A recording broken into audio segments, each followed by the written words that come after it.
tanan nga ihatag nimo sa babae, ibalik niya na sa imuha. Example, tagaan nimo ang babae og sweldo sa ibuhaton sa babae, imo niya ang pagkaon sa imong balay.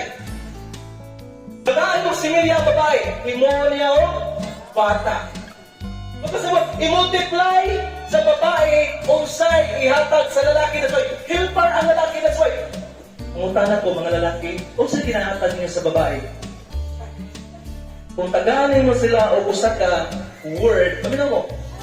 Tagaan mo pag mga lalaki, pag tagaan mo word ang babae, ang ibalik sa babae, sentence. Pag tagaan mo ang babae ang sentence, ang ibalik sa babae, paragraph. Kung tagaan mo ang paragraph ang babae, tagaan ka sa babae isa ka libro. Magpasabot, kung gusto ka, kung sa imong balik sa imong lalaki, magbantay ka kung sa ginastorya nimo, kung sa imong gina-incubate sa babae. Kung gusto ka away, tagay na away. Di ba? Tagaan ka niya World War III. Kaya naman, incubator, ingani, multiplier ang babae.